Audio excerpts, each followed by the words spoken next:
Um, Welcome everybody. I know some of you have had lunch already, and so probably you are not as, you're happy, but you are also slightly sleepy, so I'll try to keep you excited.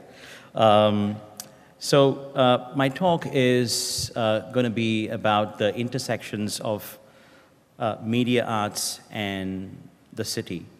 And I'm specifically looking at media arts, and by media arts I mean artworks that use technology either for the production or for the distribution of the work itself.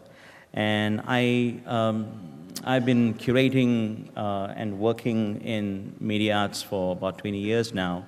And I must say that from the very beginning of media arts, there's this kind of intimate relationship between media arts, that is art using technology, and the city. And what I would like to do today is to really show you some examples, especially from Asia, where these kinds of connections are being shown. Next slide, please. So I think that the urban, social, and technological dynamics of the city allows it to be used as a canvas, meaning something that you can make art on, material, art that you can make with, and site, art that you make, the place in which you make the art. So media arts, especially because technological art forms allow for you to program the work in a way that connects it to the dynamic movements and rhythms and changes of the city.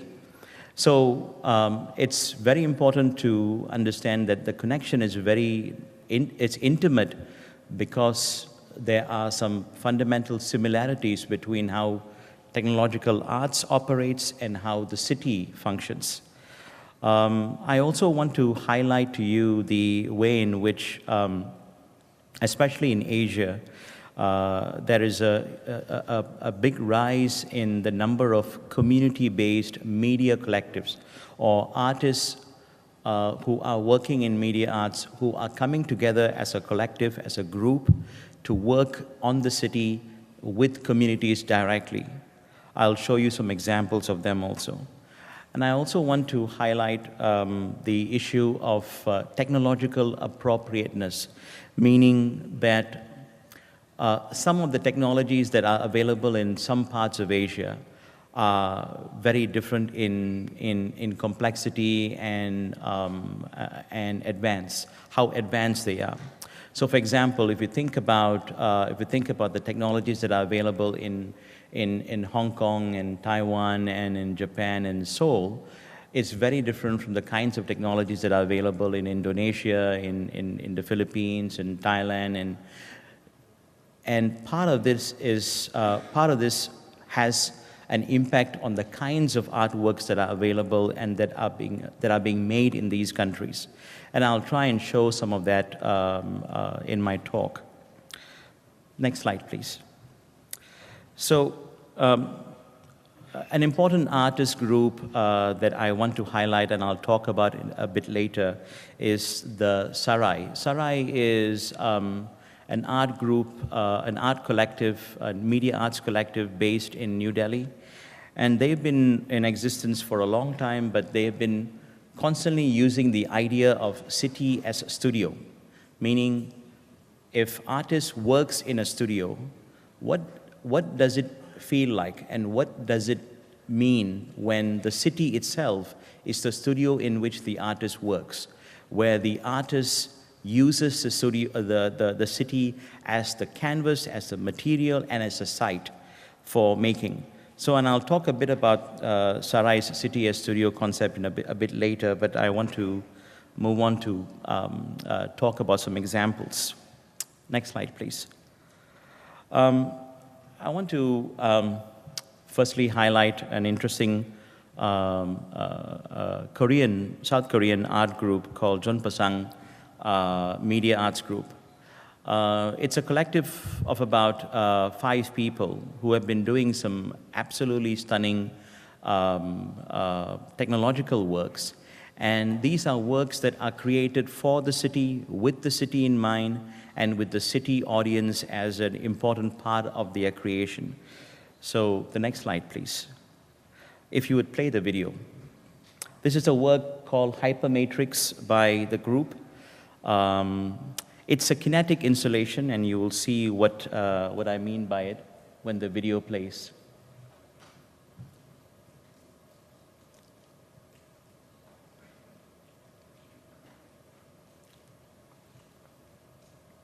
The first video, yeah. Thank you. If you could enlarge it, please.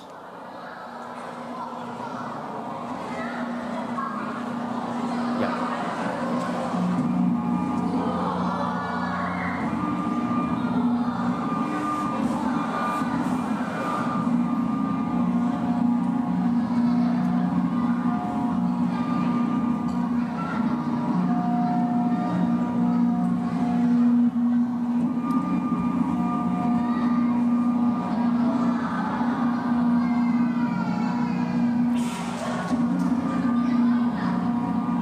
The work was done in the Hyundai pavilion. So it was a commissioned work, but it's using individual steel boxes that are then programmed to create a number of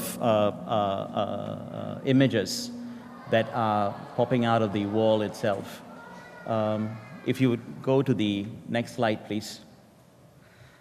So this is an example of an art group that actually has access to really high-level technology and is programming it in a way that is specific to that culture. And this particular work is again by the same group, John Pasang, but it's actually in the city itself, the Gangnam Square in Seoul. So would you play the video? This work consists of a 6 by 6 by 6 meter glass cube within which there are LED, a series of LED lights that are moving up and down.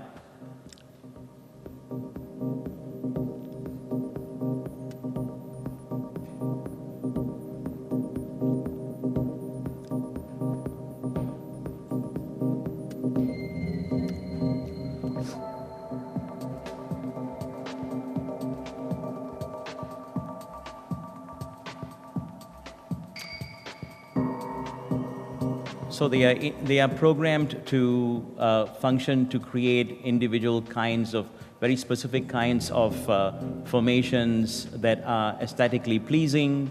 They are located in the city, and it is meant to be a spectacle in the city proper.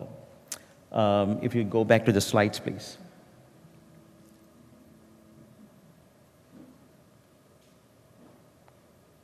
There are quite a number of videos, so I want to go back to the next slide, please.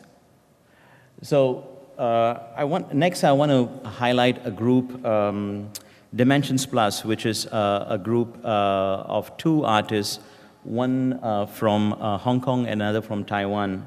So Dimensions Plus also works with the city as the site where they make works, and they are very interested in the idea of play and the intersections of education, public life, and interaction. So maybe you can go to the next slide. If you could play the video, please. This is called Hugging Arts, which is a public installation. If you go down, you will see the video. That's the video, please.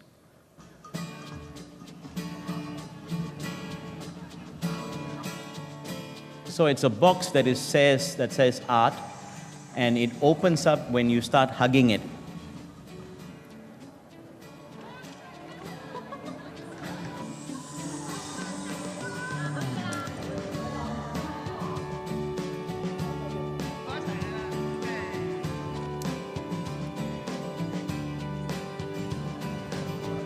And it records the reactions of people who are interacting with it. As you can see, it opens up small little balloon that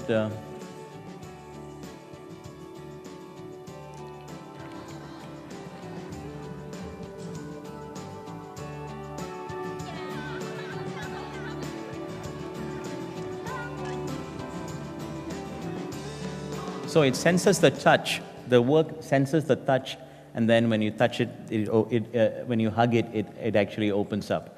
So you get the point. It's, again, these are works that are made for the public. It's made for public interaction, and that's the primary basis for how they function. Next slide, please.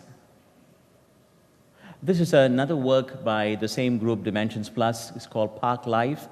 It's an amazing work which actually involves individual a playground with individual pieces. Every one of them is connected in some way to connected online, and it gets energized and moved by chat room dialogues and movements on the internet. So it's creating a kind of dynamic connection between the actual interactions of people playing in the playground, the kids playing in the playground, and the traffic of movements and messaging that is going on online. The next slide, please. Now, I wanted to show the work of one of my favorite artists, Wit Pim Kanchanapong. Wit, I discovered Wit's work a long, long time ago, and when he was still making some really fascinating things.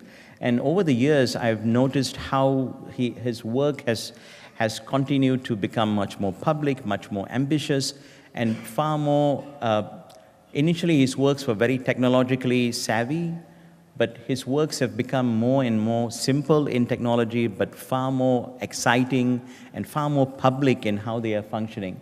So he's an artist from Thailand, and I'll show you some of his works. Next slide, please. This is the world's slowest SMS billboard that he did for the for Singapore Art Night in 2010, actually, not 2000, but 2010.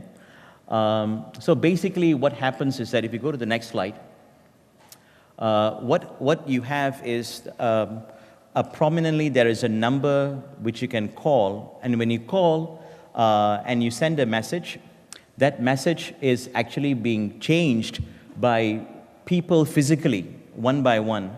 So each time you send a message, you are used to the idea of instant messaging, but every message will take about 20 to 25 minutes to actually complete. So when someone sends a message, it will transform. The message will be delivered, but the message will take about 25 minutes. And sometimes, if the people who are changing it are tired, or not interested, or they don't like the message, they can say, I'm not doing this. So it's an interesting relationship between the idea of instantaneous, instant messaging and the relationship to actual interaction with people, which I think Wit has continued to be interested in. Next slide, please.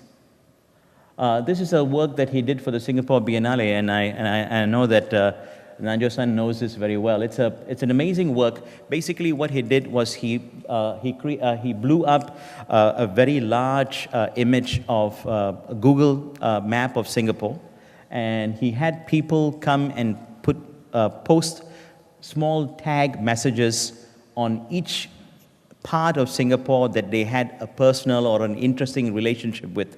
And over the period of the exhibition, each of these messages were being filled. And certain parts, as you can see, have more intense messaging than other places. So it almost creates a map of significance where people feel that they have a relationship to, a space that they have a relationship to. So it's a really interesting work that deals with the relationship between city as a map and city as memory. Next slide, please.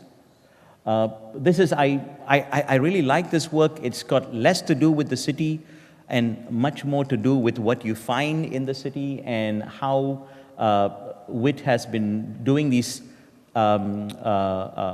fabricated paper sculptures of fruits. You know, those of you who know Thailand and those of you who know Bangkok especially, it's just has got amazing fruit markets. And WIT was very interested in sharing the experience of fruit markets, but creating a kind of a prefabricated, next slide please.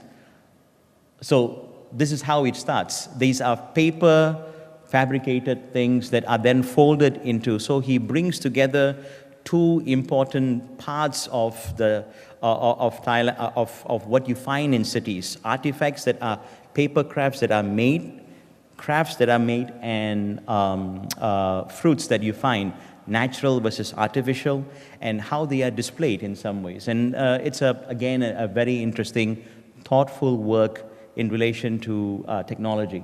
Next slide, please. If you'll play the video. This is a work called Mayarab, and my Thai friends probably would pronounce it better, but it's a public installation that he made. It's a kinetic sculpture that is pre-programmed. You can see the size of this. It's in the Bangkok Cultural Center. So it's absolutely beautiful. It's stunning. It has an amazing presence. This cannot function easily in an exhibition space. It functions well in a public space. It is made for the public. It is made for a public reception of the work itself. So each one of them are individually controlled servo motors that are then pre-programmed by the artist to create particular kinds of formations. These are absolutely spectacular. And I think it has come down from the, it was initially shown, but I think it's come down already, the installation itself. Yeah, you can stop here, and I want to go to the next slide. Thank you. The next slide, please. I want to talk about the next two other projects. One in Bandung in Indonesia, a media collective called Common Room, and another is House of Natural Fiber in Jogja that I think Venza Christ is here, and he will talk about it in a short while. But I wanted to highlight the difference. Again, I'm trying to show you the ways in which the technological availability, what kind of technology is available in those cities and countries, changes the way in which the works are made, and how a different kind of connection is enabled, or a different kind of connection between people, technologies, and the city is enabled by the artist. So Common Room is really a collective space.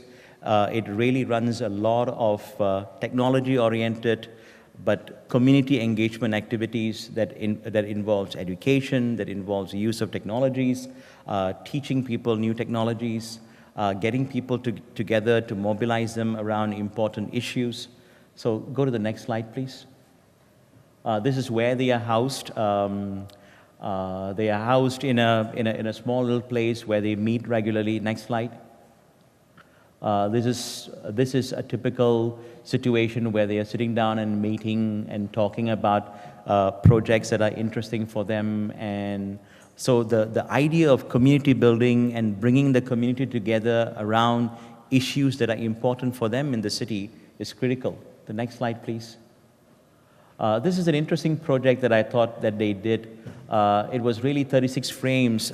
Basically, they gave cameras to young people from Bandung, and they also did a similar project in Helsinki, and they asked each of those groups of children to actually document their cities. Go out and take pictures of everything that you think is interesting for you, and these were all compiled, and they were trying to show them side by side to show the similarities and the differences between how young people imagine their own cities. So again, it is very low tech, but it's an interesting example of how media collectives, media art collectives function in different parts of the world. especially in Asia. The next slide, please. The House of Natural Fiber. Because Venza Christ is going to be talking about it, I'm going to just leave it at talking very briefly about this. I've known of the House of Natural Fiber since 2000, 2001, and I've collaborated with them and I've discussed a variety of projects with them over the years. But they are an incredible group of artists and designers, people who are really interested in the community and engaging the community. Next slide, please. Venza, is this where you guys are right now? So this is a space that they've been housed in for a while, and I understand that they have 2 more spaces that they are occupying. But really, this is the kind of ground-up work that goes on in many of these communities that I think is important to appreciate, because it's easy to get bogged down by the technology and forget about what you are doing this for. And very often you are doing it because you want to engage the community, revitalize your city, and that's what projects like this do. The next slide, please. These are some of the community workshops that they do. They have a whole series of educational workshops. I think this is one of the physical computing workshops. Next slide, please. Okay, this is a group I talked about earlier, Sarai.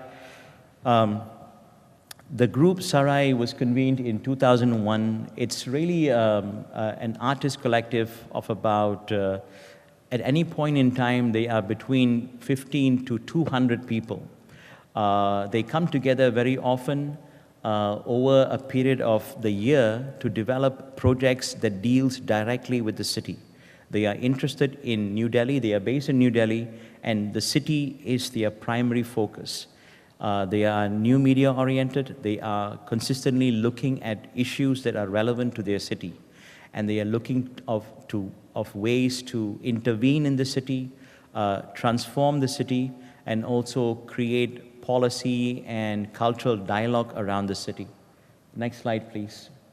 So this is City Studio, was a 3-year project that they did where they convened meetings and workshops for the community, and they brought in people from all across the world to come and do workshops with people in the community to think about how do we remake our city? How do we make our city different?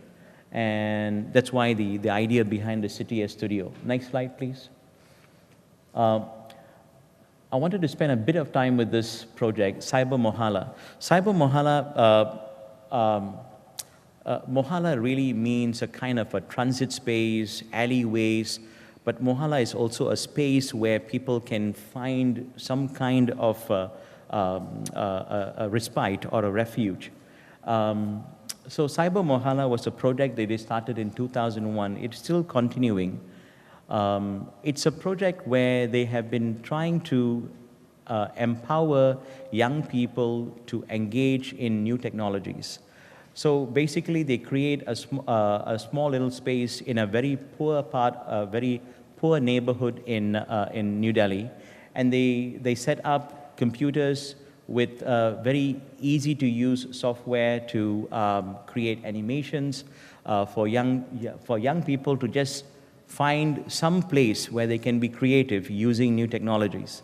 And it has really transformed that neighborhood. Young people look to that space as a space for them to gather. So it is their space as much as a space created by Sarai. The next slide, please. So this is a typical how it is set up. It's set up as a place with computers where kids can come in and use it at any time they want. They usually have software that will help them to make work with Photoshop, work with animation, and they will create a whole lot of work around it. Next slide, please. So this was a project that was done as a result of Cyber Mohalla. 2 Austrian artists and architects were interested in how can we create a space that would allow for Cyber Mohalla to function in New Delhi. So they came up with an architectural construction, working with the community, they came up with an architectural construction working with Sarai and with Saibo Mohala group, they came up with this version. Next slide, please. So this is how it is internally, and on the left you see an image of how it is set up in the place itself. So it's meant to be somewhere between a library, a place where you can sit down and read, a place where you can sit down and work on your computer, a place you can sit and relax and meet with the community. So again, a confluence, a bringing together of architecture, city planning, community engagement, and an idea of how technology can function within spaces like this. Next slide, please. This group is CAMP. CAMP is an artist collective based out of Mumbai. They have been around since 2001, and they've done a whole series of projects over the years. I would like to show you two projects today. Next slide, please. So, Motor Nama Roshanara is a project they started in 2010.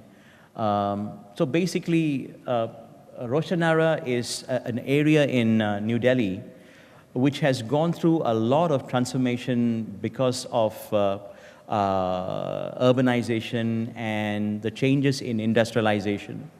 Many of you who have visited New Delhi or know of New Delhi know that an important means of transportation in New Delhi is the rickshaw. There are about 90,000 rickshaws today in New Delhi, and what CAMP, the media collective, did was they worked on creating a tourist map, and they trained the rickshaw drivers, the rickshaw riders, as guides to help tell the story of this particular place in New Delhi.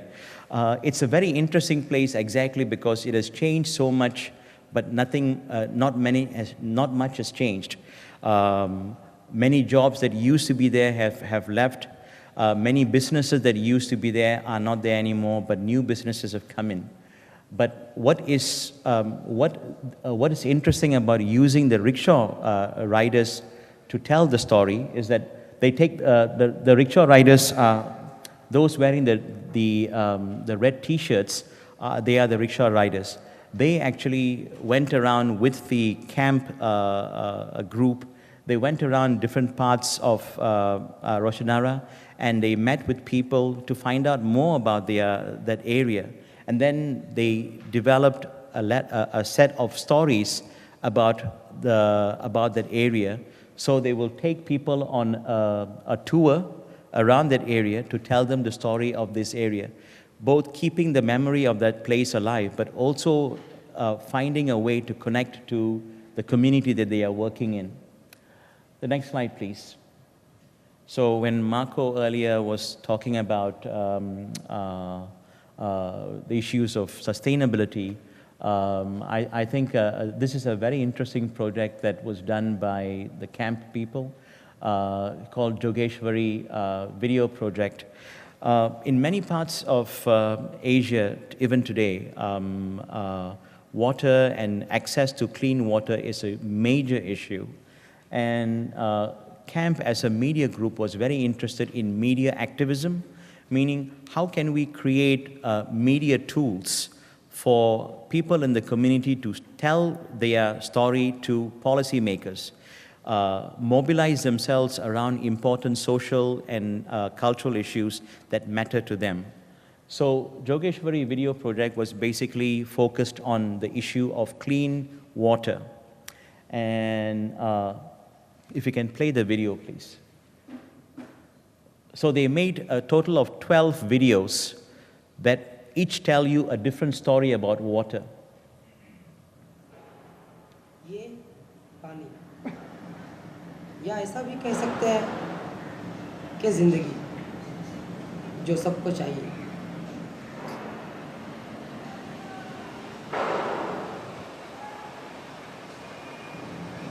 अब देखते हैं इस ज़िंदगी की एक झलक। ये ज़िंदगी हम तक कैसे पहुंचती है? वो कौन है जो ये पानी को हम तक पहुंचाता है? हम तक आने से पहले कुछ छूट जाता है?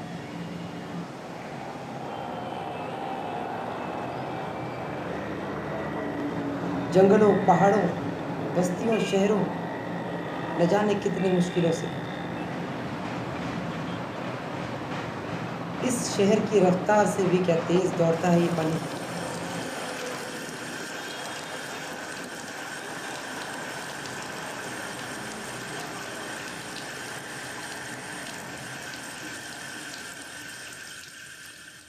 If you can stop. So I'm going to end off there, but what I wanted to stress is it's important to understand that the idea of new technologies being used by artists, by social activists within cities can very easily become complicated by us thinking that the technology is the one that we are focusing on. Actually, it is not.